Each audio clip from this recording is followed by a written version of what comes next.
নমস্কার বন্ধুরা, আমি বৌমনি আর আপনারা দেখছেন বৌমনি রান্নাঘর।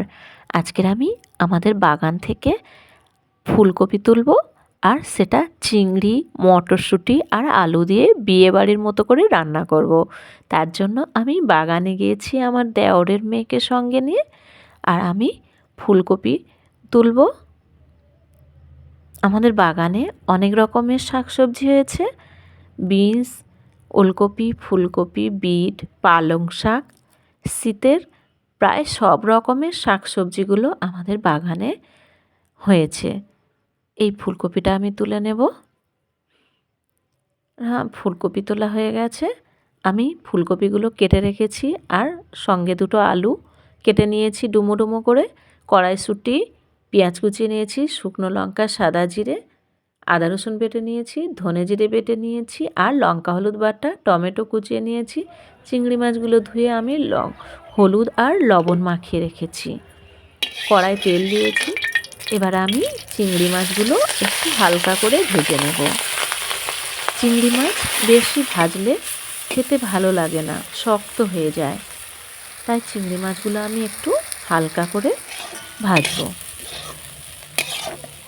চিংড়ি মাছগুলো আমার ভাজা হয়ে গেছে। এবার আমি কড়ায় তেল দেব আর ফুলকপিগুলো ভেজে নেব।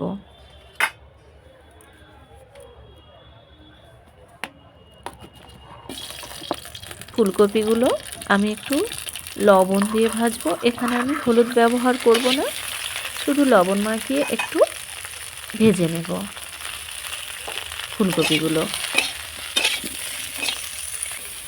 ফুলকপিগুলো আমার ভাজা হয়ে গেছে।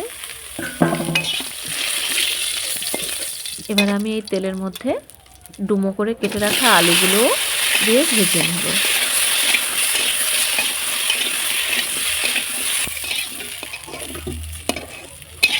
আলুও আমার ভাজা হয়ে গেছে।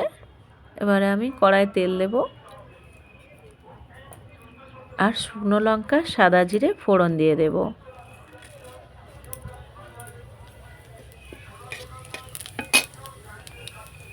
পেঁয়াজ কুচিটা এই সময় আমি দিয়ে দেব।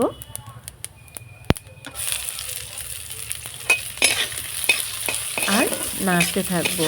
পেঁয়াজটা হালকা সোনালি রং হয়ে গেছে। এবার আমি টমেটো কুচি দিয়ে দেব।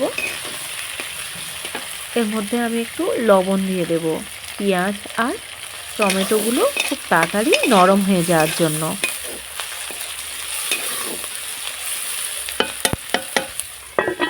আমি ঢাকা দিয়ে দেব তাড়াতাড়ি নরম হয়ে যাওয়ার জন্য। এবার আমি আদা রসুন বাটাগুলো দিয়ে দেব। আদা রসুন বাটা দিয়ে দিলাম। এবার আমি নাড়তে থাকবো। এবারে দেব হলুদ বাটা, লঙ্কা বাটাটাও দিয়ে দেব। দিয়ে এবারে আমি নাড়তে থাকবো।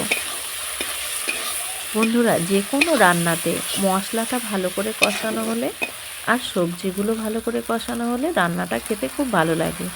এবার আমি দিয়ে দিচ্ছি ধনে জিরে বাটাটা, দিয়ে নাড়তে থাকবো। আর ওইটা ধুয়ে আমি একটু জল দিয়ে দেব মশলাটা ভালো করে কষানোর জন্য। এবার আমি মশলাটা ভালো করে কষিয়ে নেব। আর এর মধ্যে আমি ছাড়িয়ে রাখা মটরশুঁটিগুলো দিয়ে দেব।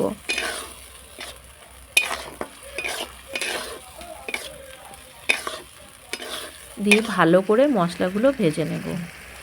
আমার মশলা থেকে তেল ছাড়তে শুরু করেছে। এবারে আমি ভেজে রাখা ফুলকপিগুলো এর মধ্যে দিয়ে দেব।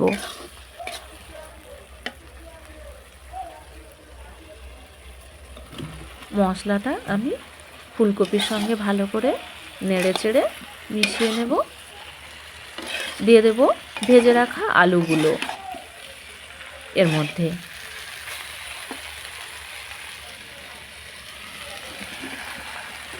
এবারে আমি সব উপকরণগুলো ভালো করে মিশিয়ে নেব। আর চিংড়ি মাছ ভাজাগুলো এর সঙ্গে দিয়ে দেব।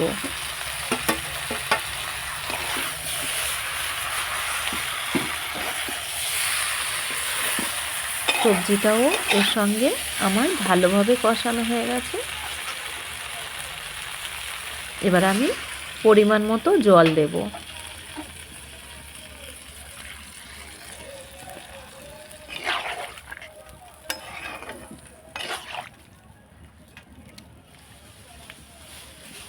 এবারে দেব স্বাদ অনুযায়ী লবণ।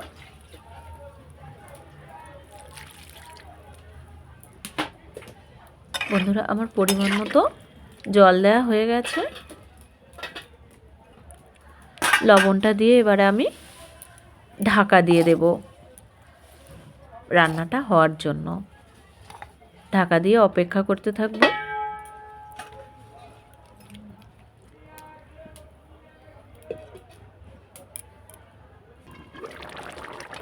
হয়ে গেছে আমার তরকারি সবজিগুলো সিদ্ধ। এবারে আমি একটু গরম মশলা বেটে দিয়ে দেব। আর একবার ঢাকা দিয়ে একটু ফুটিয়ে নেব গরম মশলাটা দেওয়ার পরে, যাতে গরম মশলার গন্ধটা তরকারির সঙ্গে ভালো করে মিশে যায়। হয়ে গেছে আমার চিংড়ি আলু ফুলকপির তরকারি। দেখুন বন্ধুরা, পুরো বিয়েবাড়ির মতো হয়েছে। খেতেও খুব সুস্বাদু। গরম ভাতের সঙ্গে খেয়ে দেখবেন এরকমভাবে রান্না করে, আর কেমন লেগেছে কমেন্ট করে আমাকে জানাবেন। আশা করি রেসিপিটা খুব ভালো লেগেছে। আর যদি ভালো লেগে থাকে তাহলে একটা লাইক, কমেন্ট আর সাবস্ক্রাইব করতে ভুলবেন না। দেখা হবে পরের ভিডিওতে। ততক্ষণ ভালো থাকুন, সুস্থ থাকুন। এতক্ষণ ভিডিওটা দেখার জন্য ধন্যবাদ।